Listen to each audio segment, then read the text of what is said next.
You're listening to the Small and Supercharged podcast with Ria Freeman, episode 208.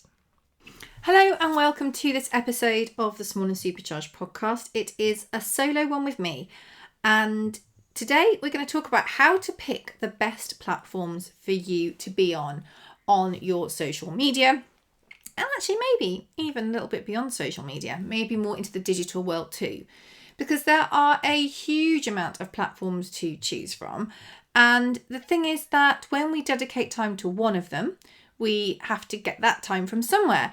And if you're trying to spread yourself really thinly and make sure you're present on all of the platforms all of the time, particularly if being a social media influencer or a social media manager is not your sole job, that is potentially a huge amount of work.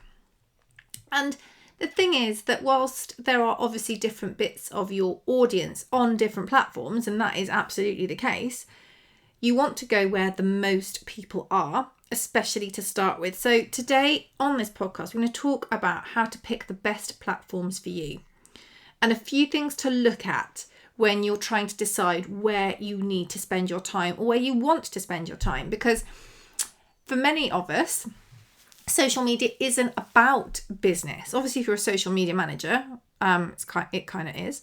But if you are an influencer, if you're just using social media to enjoy the process, to connect with other people, to find out about specific things, to find your tribe, to find a community, you just need to focus on, well, you need to focus on a few things, but the enjoyment of it is a huge thing as well. If you don't enjoy something and you don't have to do it, the chances of you not sticking with it are pretty big. So that's one aspect too. But the first thing I want to look at when we're looking at the best platforms is your audience. So you need to think about who you want to attract and who you do attract. These might be slightly different because it might depend on where you are now already and what your kind of goals are for your brand. So if you are a business to business brand, you need to think about where your trade customers are likely to be. So by B2B or business to business, it's when a business sells to a business. So like a wholesaler sells to a retailer, for example. Sorry if that's teaching you how to suck eggs, but I don't know about you. I hate it when people speak in code and I've no idea what they're talking about. So I'd rather teach you to suck eggs than have you thinking, what on earth is she on about? So if your business pitches to businesses, you need to make sure you're on a platform that's suitable for that. Now, many people make the argument, and I do completely agree, that even if you are a B2B business, you're still a B2H business in a business to human business, which therefore means that any platform will have that appeal because you're appealing to the humans that use the platform. So I don't deny that at all. But we want to think about which platforms we're going to pick and the focus of that platform, because you might also find that different aspects of your business work better on different platforms, and also that the content is slightly different too. So going back to example one, a B2B business, you definitely want to be thinking about LinkedIn, because LinkedIn is an amazing professional platform where you can network with fellow business people, you can follow businesses on there, you can do a huge amount on there actually. So you want to make sure you're thinking of there as, I'd say, a primary, but definitely one of the top ones that you're doing. Now, if you are a B2C business, or indeed you have a business to business business, God, if I was getting paid every time I said business, we'd be out for drinks by now. But if most businesses as well, even if you do sell to the trade, you are still in charge of growing that brand, because for many people who have got brands, it is demand that encourages businesses to buy them. If for a business to put their money into stock for an unknown brand that's doing no marketing, that's quite a risk. Even if it's an amazing product, you want people coming in and saying, have you got the X? Or seeing something on a shelf and going, yeah, I saw that online, it's really cool. So even if you are a trade-based business, it's still important to think about how you're going to communicate with the end user, even if they go via a retailer, because you want to generate that demand as well. And when it comes to business to consumer, you've obviously got a huge pool of platforms to go at. Equally, if you are an influencer, you are essentially business to consumer because you are the business and you are going to the consumers because you are influencing them. So you fall into that category too.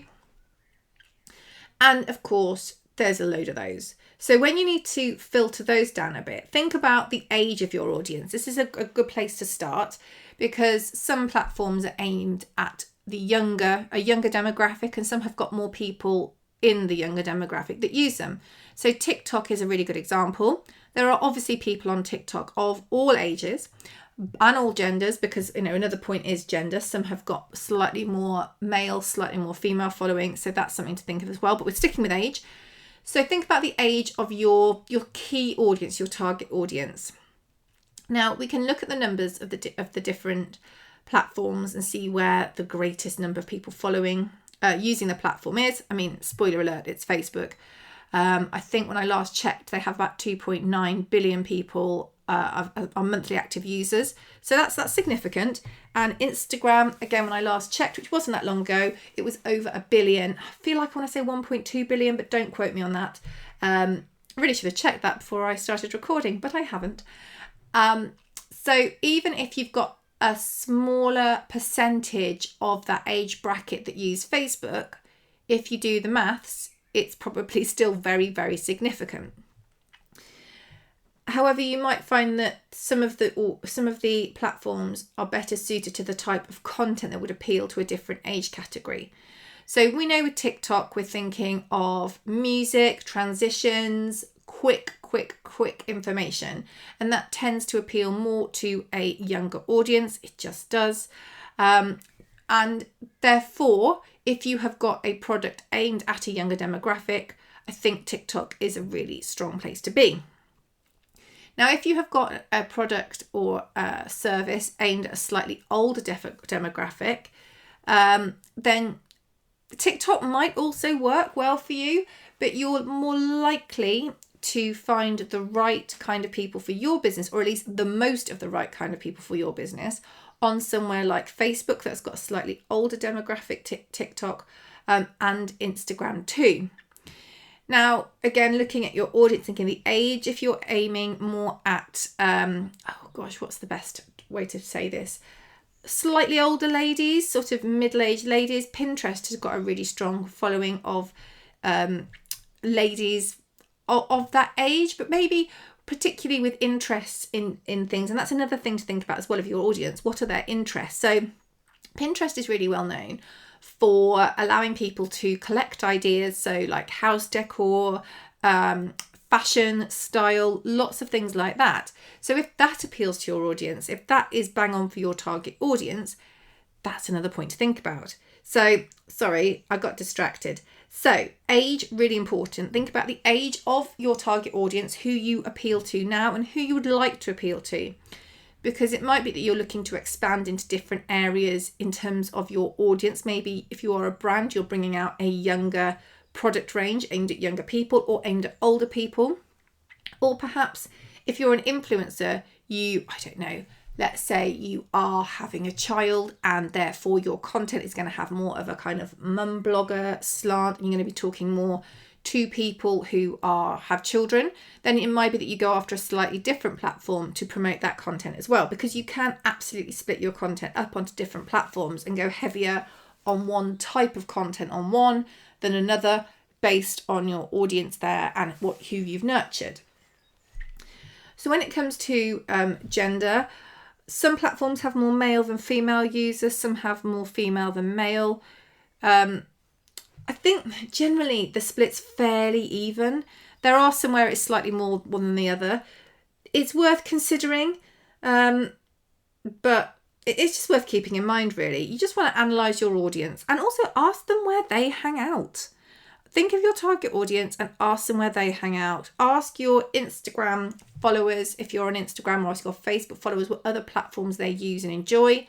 If you're a brand, ask your mailing list, ask people when they come into your shop. Ask them, do the research, ask them where else they hang out and where they spend the time as well. Because just saying, oh, I've got a Twitter account doesn't necessarily mean that you are on Twitter and consuming that information. But saying you've got a TikTok account and you spend longer than you'd like to admit in public, I'm with you, it's fine, looking at different TikToks, that could be really useful. So do the research, do some research on these people and ask them the questions. You also want to think about your audience's passions. That's another key thing. Whilst we look at the kind of data, the age ranges and that sort of thing, it's also important to think about their passions and your passions and where people go to find that type of content.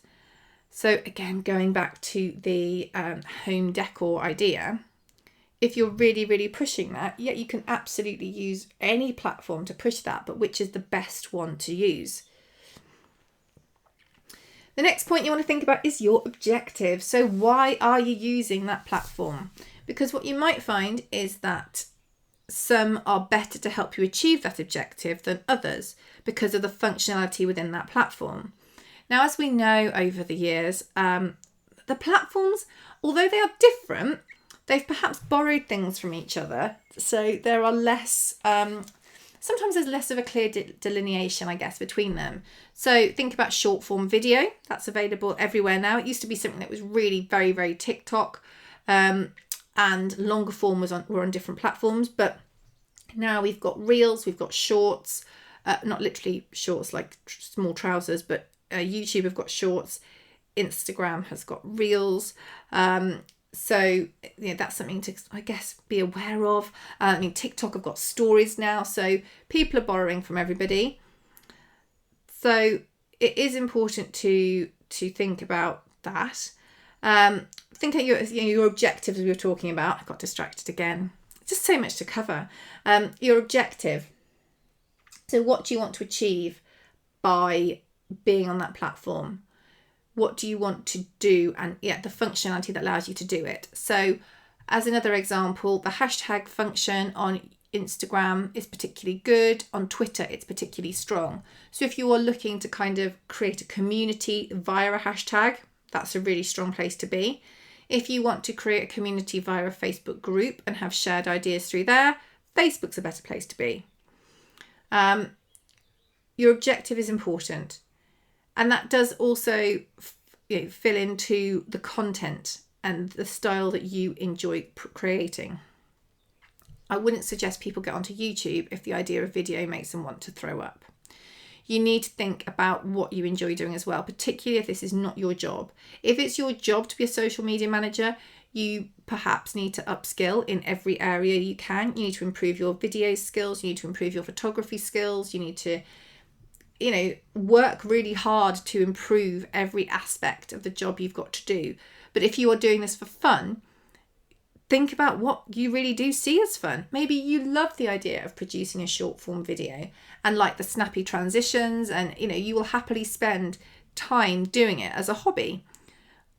Well, in that case, it's probably quite obvious which places you need to aim for. But you might really be into photography, the power of that still image, at which point many of them really won't work for you.